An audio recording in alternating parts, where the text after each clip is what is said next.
Ladies and gentlemen, how are you doing? Today we're going to talk about war. I love a bit of war, me. I love a bit of war. And not just because I once straddled the battlefield like a mighty colossus. Also, this war's about Russia. And I'm something of an expert on Russia because I've drank enough vodka in a single sitting to kill 10 paratroopers. So let's get started, shall we?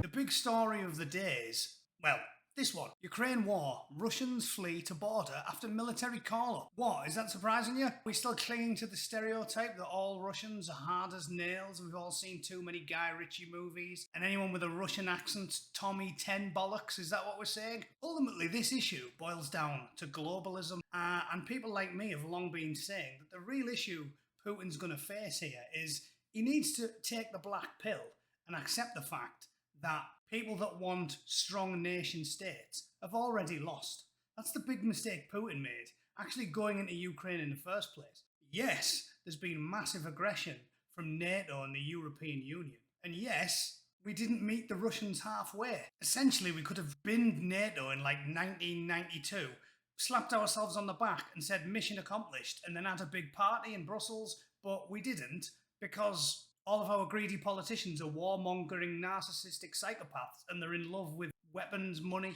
But ask yourself that question. Why have we spent years cuddling up to the Chinese and yet utterly wrecking our relationship with the Russians? Doesn't seem logical to me. But you're not allowed to say that in the mainstream media because apparently that means you want to give Putin a gobble. But any sensible person should be sitting there thinking, is that not a valid point? Everything gets manufactured in China, nothing gets manufactured in Russia, except the aforementioned vodka. So we've sort of stitched them up. The idea that this is just a one-way street, Russia bad, EU, NATO, USA good, is laughable. And I think any free-minded individual who's really done the reading is aware that this is a complex situation. Anyway, back to the story. Queues have sprung up along Russia's border as men attempt to leave the country to avoid a military call-up for the war in Ukraine. We have got a lot in common with the Russians, because what do you think we'd be doing? With the mass migration policies advocated by the West in recent years, what we have been saying to generations of young people is, if it's kicking off, move. Oh, there's a dictator, move. You don't like Assad, move.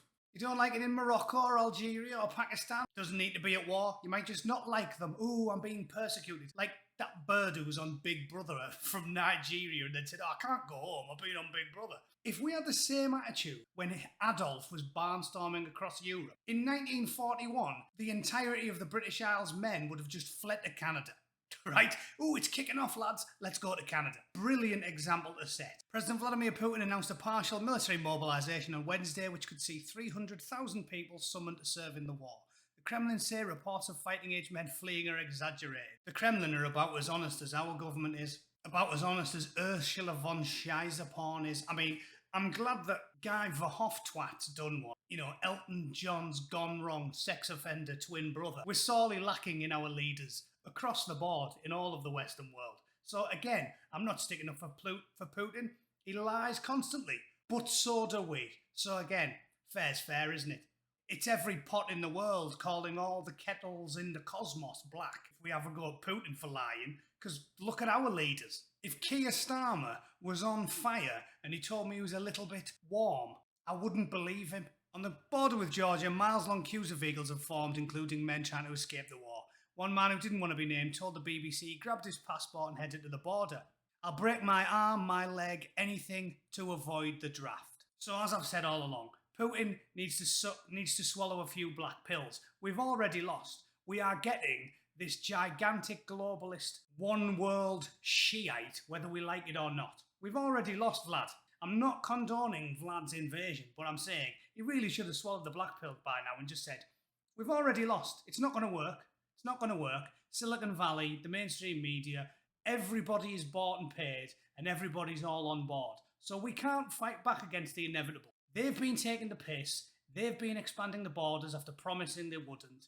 They've been embarking on coups, binning the legitimate governments, saying it's all right when we do it, when we throw legitimate governments out, and then crying foul when anybody else does it. By 2050, the entire planet is going to be one gigantic shit country. Also, on the main point, of course they're fleeing. Of course they're fleeing. We've set that example for decades. Young people, they all play too many video games, they're all spoiled, and as soon as it kicks off, none of them will fight for the country. And before you guys start gloating, neither would the Americans, and neither would the Brits, and, well, the French wouldn't fight in the 40s, so they're not going to do it now, are they? Short version, don't gloat. Russia's basically the same as us. Young people don't want to do the duty anymore because honour, duty, and nobility are all bygone words. The only words we've got now are neo-pronouns, made-up woke dictionaries full of endless gobbledygook, and one word, or is it two? I don't know, that pretty much sums up every Western country now, and certainly in the future. Shit all. That was an interesting one, wasn't it? Apologies I didn't have time for a stream. I've been doing a lot of work lately. So I'll just quickly knock this one out. So you've got something to watch, right? I've got to give the girls some eye candy. Thanks for watching, everybody. I'll see you all tomorrow. Toodle pip.